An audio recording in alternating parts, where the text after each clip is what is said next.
SBI నుండి jobs అయితే రావడం జరిగింది. ఇక్కడ మీరు తెలుగులో మాట్లాడితే సరిపోతుంది. 10th పాస్ అయితే చాలు. ఇక్కడ మీరు తప్పకుండా తెలుగులోనే మాట్లాడాలి. చక్కగా ఇంట్లో ఉండే ఈ పని అయితే చేసుకోవచ్చు. ఎలాంటి ఎగ్జామ్స్ ఉండవు. అదేవిధంగా అప్లైకి ఎలాంటి ఫీజు కూడా ఏమీ లేదు. సో తప్పకుండా ప్రతి ఒక్కరైతే అప్లై చేయవచ్చు. కాబట్టి అందరూ కూడా తప్పకుండా అప్లై చేయండి. చక్కగా ఇంట్లో ఉండే ఈ పని కూడా చేసుకోవచ్చు.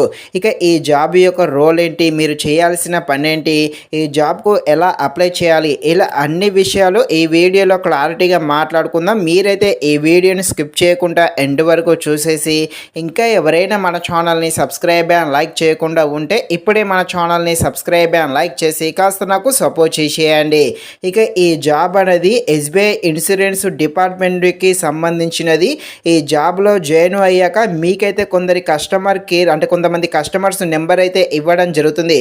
ఆ వచ్చిన నెంబర్స్కి అయితే మీరైతే కాల్ చేసి ఈ ఎస్బీఐకి సంబంధించిన ఇన్సూరెన్స్ ప్లాన్స్ ఉంటాయి. అదేవిధంగా వ్యక్తికి, కారుకు, బైకుకు ఇలా కొన్ని ఇన్సూరెన్స్ ప్లాన్స్ అయితే ఉండడం జరుగుతుంది. మీరైతే కస్టమర్స్కు కాల్ చేసి మీరు ఇన్సూరెన్స్ ప్లాన్స్ గురించి అయితే చెప్పాల్సి ఉంటుంది. మీకు నెంబర్లు అనేది ఈ కంపెనీ వాళ్ళు అంటే మీకు పైన ఒక హెచ్ఆర్ ఉంటాడు, అతనే మీకు నెంబర్లు అయితే ఇవ్వడం జరుగుతుంది. జస్ట్ మీరు కాల్స్ చేసి ఇన్సూరెన్స్ గురించి మాత్రమే చెప్పాలి. వారితో తప్పకుండా ఇన్సూరెన్స్ చేయించాలి అనే రూల్ అయితే ఏమీ లేదు. కేవలం మీరు వాళ్ళు ఇచ్చిన నెంబర్స్కి అయితే కాల్ అయితే తప్పకుండా చేయాల్సి ఉంటుంది. ఇక మీకు ఫస్ట్ ఆఫ్ ఆల్ ఈ జాబ్ ఎలా చేయాలి అనేది ఒక 20 రోజులు ట్రైనింగ్ అయితే ఇవ్వడం జరుగుతుంది. ఈ ట్రైనింగ్లో మీకైతే అన్నీ నేర్పిస్తారు. ఆన్లైన్ జూమ్ మీటింగ్ ఉంటుంది. అందులోనే 20 రోజులు ట్రైనింగ్ అయితే ఇవ్వడం జరుగుతుంది. ఈ జాబ్ చేసే సమయంలో మీకు ఏమైనా డౌట్స్ ఉన్నా కూడా మీ పైన ఒక హెచ్ఆర్ ఉంటాడు, అతనికి కాల్ చేసి మీ డౌట్స్ కూడా క్లియర్ అయితే చేసుకోవచ్చు. ఇక దీనికి ఎలా అప్లై చేయాలో తెలుసుకునే ముందు ఇంకా ఎవరైనా సబ్స్క్రైబ్ చేయకుండా ఉంటే తప్పకుండా సబ్స్క్రైబ్ చేసేసేయండి. కింద డిస్క్రిప్షన్లో ఈ అప్లై లింక్ ఉంటుంది, క్లిక్ చేయండి. ఈ విధంగా వస్తుంది.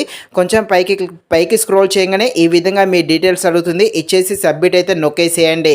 ఇక్కడ ఒకటి గుర్తుపెట్టుకోండి, ఎవరైనా మిమ్మల్ని ఓటీపీలు డబ్బులు అడిగితే ఎవరికి కూడా ఎలాంటి ₹1 కూడా ఇవ్వకూడదు. ఇది ఫ్రెండ్స్, మరిన్ని ఎలాంటి వీడియోస్ కోసం మన ఛానల్ని తప్పకుండా లైక్ అండ్ సబ్స్క్రైబ్ చేయండి. Thank you watching this video. జై హింద్.